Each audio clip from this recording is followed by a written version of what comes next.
रवि एक cab driver था। उस रात वह अपनी आखिरी राइड के लिए तैयार था। रात के 12 बज रहे थे और उसने सोचा कि एक और राइड करके घर चलेगा। तभी एक नोटिफिकेशन आई। पिकअप लोकेशन था पुराना ब्रिज, एक जगह जो अफवाहों के लिए मशहूर थी। रवि को अंदर ही अंदर कुछ अजीब सा लगा, लेकिन पैसे का लालच उसे रोक नहीं सका। उसने सोचा कि बस राइड कंप्लीट करके सीधा घर चला जाएगा। पुराना ब्रिज के पास एक औरत खड़ी थी, वाइट सरी में, काफी शांत।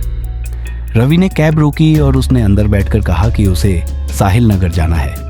रवि ने बिना कुछ सोचे समझे गाड़ी चला दी। कुछ दूर जाने के बाद रवि ने महसूस किया कि कैब के अंदर एक ठंडापन आ गया है। उसने कैजुअल बात करनी चाहिए, लेकिन उस औरत ने बस एक ही बात बोली, बस चलते रहो। थोड़ा आगे जाने के बाद रवि ने रियर व्यू मिरर में देखा। तब उसके होश उड़ गए। उस औरत का रिफ्लेक्शन मिरर में नहीं था।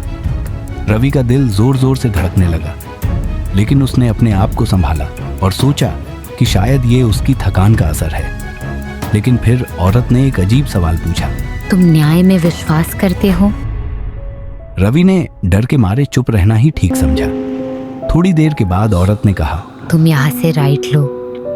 रवि को समझ नहीं आया क्यों, क्योंकि साहिल नगर का रूट तो सीधा था।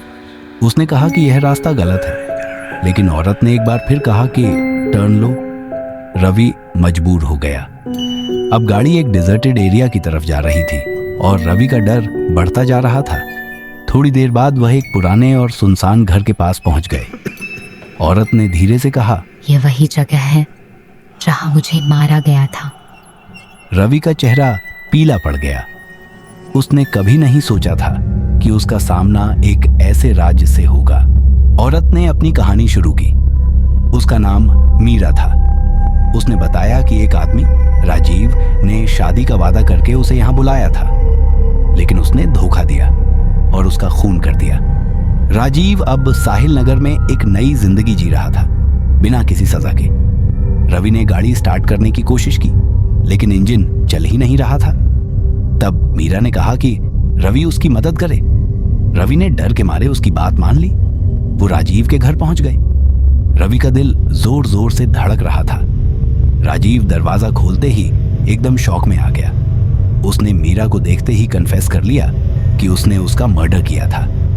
राजीव का डर इतना बढ़ गया कि उसने पुलिस को कॉल करके अपने आप को सरेंडर कर दिया। रवि ने एक अनजान कॉल करके पुलिस को इन्फॉर्म किया और वहां से निकल गया। अगले दिन न्यूज चैनल्स पर राजीव का कन्फेशन वायरल हो गया और उसे अरेस्ट कर लिया गया। रवि को रात के वक्त फिर से मीरा की प्रेजेंस महसूस हुई। उसने एक शांत मुस्कान के साथ रवि की तरफ देखा और कहा, शुक्रिया, तुमने मुझे इंसाफ दिलाया। अब मैं चैन से जा सकती हूँ। उसके बाद वो एक रोशनी में बदल कर गायब हो गई। रवि ने उस रात एक लेसन सीखा कि कभी कभी इंसाफ के लिए जिंदगी से ज्यादा हिम्मत चाहिए होती है। उसने डिसाइड किया कि वो हमेशा सच्चाई का साथ देगा।